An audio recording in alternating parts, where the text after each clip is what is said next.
And so we mainly work with the Human Rights Council, promoting the idea that extreme poverty is the result of many human rights violations, whether it's the right to food, the right to housing, the right to peace, all those various issues, to be sure that what the people living in poverty have said to us is communicated to the people who are debating those issues.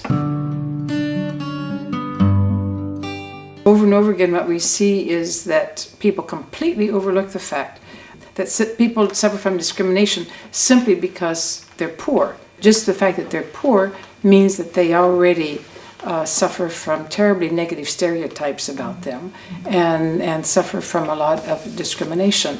And so this is one message to repeat, but then also to talk about the ways in which human rights violations put people into poverty, maintain them in poverty, but then also the ways in which people living in poverty are fighting to lift themselves out of poverty and should therefore be seen as human rights defenders.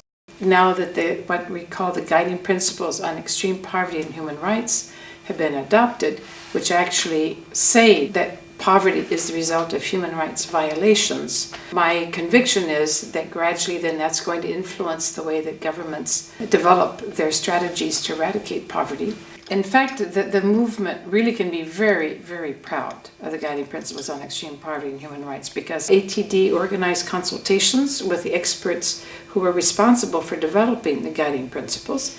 And so there were meetings in Bangkok, in Peru, in France, in Senegal, between the experts and people living in extreme poverty. And it was very important. For instance, the expert from Chile didn't think that extreme poverty really existed in developed countries and rich countries. And it was thanks to the meetings that ATD organized between him and families in France that he saw the impact that extreme poverty has on people in rich countries, the amount of discrimination, of humiliation. And so he went away much more motivated to write guidelines that really applied to rich countries just like poor countries. We did the same with the other experts. And so in the end, the guiding principles are very much an ATD document. Luckily, ATD wasn't alone in it. So there was a whole range of different kinds of NGOs that provided input into it and that helped to press home the fact that extreme poverty really does involve human rights violations.